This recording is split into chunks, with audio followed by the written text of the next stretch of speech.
నేను కూటమి ప్రభుత్వానికి ఈ సందర్భంగా ఒకటే చెప్తున్నా, అయ్యా కూటమి ప్రభుత్వ పెద్దలు గారు, చంద్రబాబు నాయుడు గారు, లోకేష్ గారు, పవన్ కళ్యాణ్ గారు, ఖచ్చితంగా ప్లీజ్ దయచేసి ఇవన్నీ గవర్నమెంట్ మెడికల్ కాలేజ్ లాగే ఉంచండి.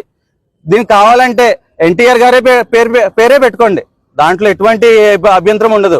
కానీ దయచేసి ఇవి గవర్నమెంట్ మెడికల్ కాలేజెస్ లాగే ఉంచి ఈ పూర్తి చేసి దయచేసి ఆ పేద బడుగు బలహీన వర్గాలందరికీ కూడా సూపర్ స్పెషాలిటీ ట్రీట్మెంట్ ఇప్పటికీ ఈ జనరేషన్ లో కూడా అందని ద్రాక్షగా ఉంది. దయచేసి వాళ్ళందరికీ కూడా ఫ్రీగా ఉచితంగా సూపర్ స్పెషాలిటీ వైద్యం ఫ్రీగా అందించండి. ఇప్పటికీ కూడా ఇక్కడ డెలివరీలు కావాలంటే కాకినాడ లేకపోతే రాజమండ్రి వెళ్తున్నారు. దయచేసి దీన్ని ప్రైవేటీకరణ చేస్తే వాళ్ళకి ఎటువంటి లాభము ఉండదు. దయచేసి మీరు ఇప్పటికైనా కావాలంటే ఎన్టీఆర్ గారి పేర్లే పెట్టుకోండి, కానీ గవర్నమెంట్ మెడికల్ కాలేజ్ లాగే ఉంచండి ప్లీజ్. మీ అందరినీ కూడా 2 చేతులు ఎత్తి నేను వేడుకుంటున్నాను, గవర్నమెంట్ మెడికల్ కాలేజ్ లాగే ఉంచండి. Thank you.